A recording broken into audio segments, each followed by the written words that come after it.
మేము 40 సంవత్సరాల క్రితం కొన్న ప్లాట్ సార్ ఇది. మేము అన్నీ అంటే బిల్డింగ్ పర్మిషన్స్ ఉన్నాయి మాకు.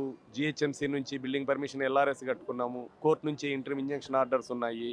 కానీ ప్రేమ్ సాగర్ రావు ఓన్లీ అధికారము, ధనబలంతోటి వ్యవస్థలనంతా మేనేజ్ చేసుకుంటూ ఆయన దౌర్జన్యంగా ఆపుతున్నాడు కానీ చట్టపరంగా ఎలాంటి అడ్డంకులు మాకు లేవు. మేము ఎన్నోసార్లు అధికారులకు నోడల్ ఆఫీసర్ గారు దివ్య మేడం గారికి అందరికీ కూడా మేము విన్నవించడం జరిగింది. వాళ్ళు కూడా డాక్యుమెంట్స్ అన్నీ వెరిఫై చేసి మీ ల్యాండ్ పక్కా మీవే ప్లాట్లు ఇవి, ఎవరికి సంబంధించింది కాదు, కానీ మీ ప్లాట్లు అయినా కానీ మేము ఏమి చేయగలిగిన పరిస్థితిలో లేము. ఎందుకంటే ఆయన అధికార పార్టీ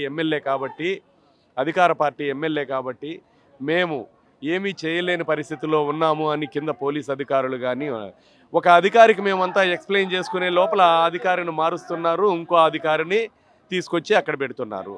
సో అధికారి అర్థం చేసుకునే లోపలే మా సమస్య మాకు జటిలమవుతోంది. ఆ సమస్య ఇంకా మాకు ఓన్లీ ఏంటంటే రేవంత్ రెడ్డి గారు మాత్రమే ఈ ప్రాబ్లం సాల్వ్ చేయగలరు. మినిస్టర్లు అందరినీ కలిసాం మేము. మినిస్టర్లు కూడా ఒకటే అంటున్నారు, మేము చేయగలిగింది ఏముంది, మా పార్టీ ఎమ్మెల్యేని మేము ఏం చెప్పగలము, మేము చెప్పలేమంటున్నారు.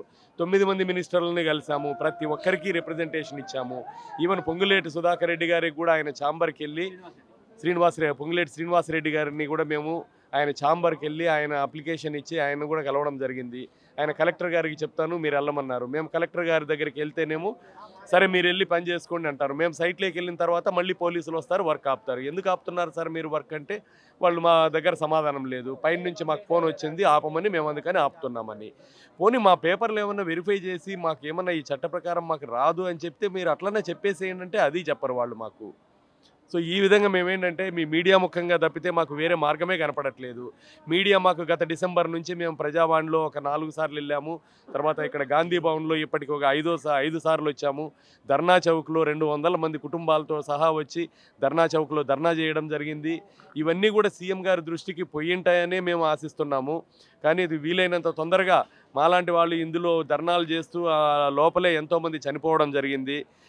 ఇలాంటి వాళ్ళందరికీ కూడా గౌరవనీయులు రేవంత్ రెడ్డి గారు పర్సనల్గా తీసుకొని మాకు న్యాయం చేస్తారని మీడియా ముఖంగా మేము విన్నవించుకుంటున్నాం.